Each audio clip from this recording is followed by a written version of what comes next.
Now that we're done with the Edit Profile page, let's move back to Profile and see how to display a given user's posts at the bottom of the page.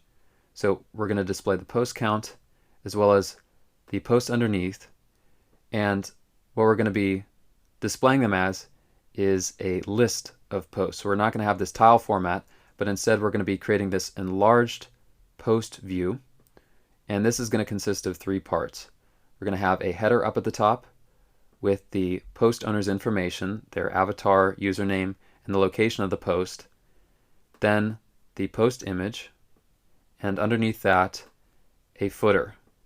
This is going to consist of two main rows, one row for buttons, a like button to be able to like a post and unlike it, and a comments button to tap to see the comments screen, to be able to see all previous comments and add your own, and then a row for the likes count as well as the caption associated with the post. So this is what we're going to be creating, the basic structure of this, and to do that we're going to head to post.dart within widgets. Now the first step that we'll need to take is creating a post model.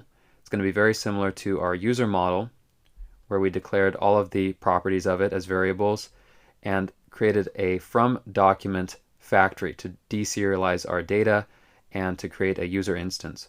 We're going to do the same here, all within our post stateful widget.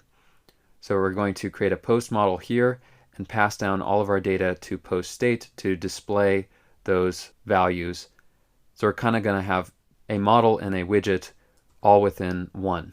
So if we head back to our Firestore database, we see when we're on the post collection, if we go to a given post within user posts, we see it's composed of the fields description, likes, location, media URL, owner ID, post ID, timestamp, and username. And we're going to basically be using all of these fields except for timestamp within our created post instance. And one thing I want to mention before we go forward is how this likes map is going to work. So when a user likes a post, when they click on the like button, we're going to add that user's ID to this map. Remember, likes is a map where the key is their ID and it's going to be set to the Boolean true.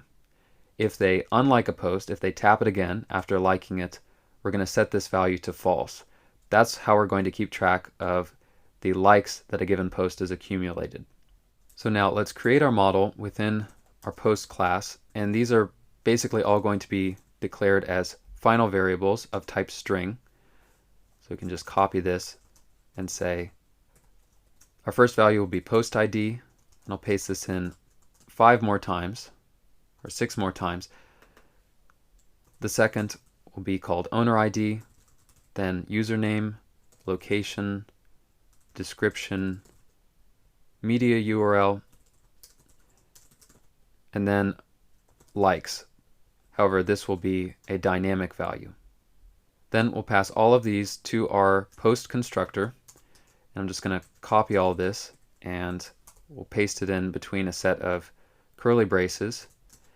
And I'm going to use multiple cursors here. So to enable that, we can just select Alt or Option and then tap where we want that additional cursor to go.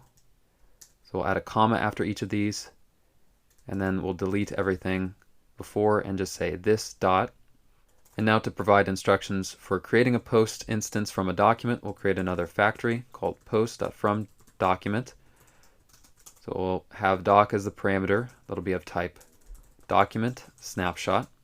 So we'll import Firestore for that type declaration.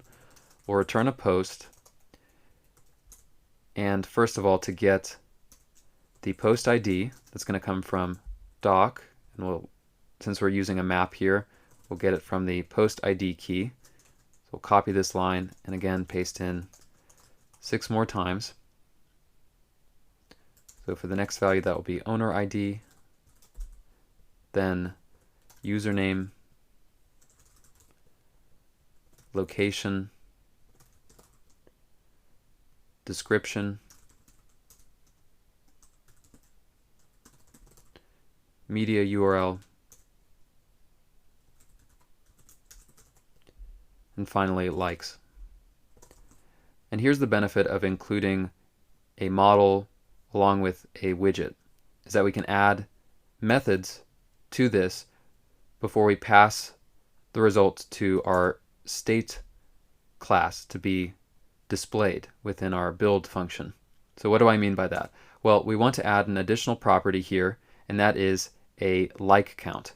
So we can create a method that returns an integer called getLikeCount, and this is going to take our map, our likes map, and we're going to calculate how many likes that a given post has, which again will display right here in the footer. We can calculate that by iterating over the likes map, iterating over its values, and checking to see if its value is equal to true or false. If it's true, we'll add one count to our likes count property, which will pass down to state. So first of all, within this method, if there are no likes, we'll return 0. And we'll say there are no likes if likes is equal to null.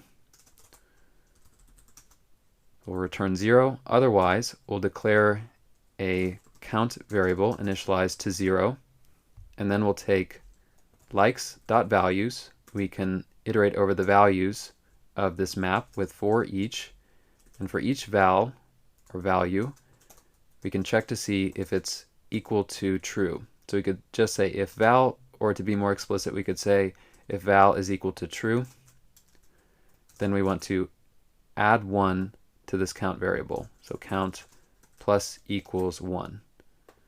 So if the key is explicitly set to true, add a like. And then at the end, return the count variable. So now we want to pass down all of these values, including our new getLikeCount, the return value from that method, to post state. And to do that, let's create some named arguments for post state. So we can just copy all of what we have here, both the variables and the constructor, and modify it for post state. So here we'll use the post state constructor.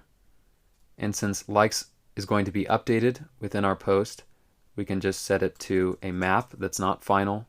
And we'll also have the like count initialized or declared in state that's of type int, and we need to add this to our constructor. And now we can pass down to state the post ID from this dot post ID, owner ID from this dot owner ID, username be this dot username, location this dot location, description this dot description, media URL this dot media URL, likes this dot likes, and then to calculate our like count, we'll execute getLikeCount and pass to it our likes map from this dot likes. I just need to add to the parameters likes. Okay.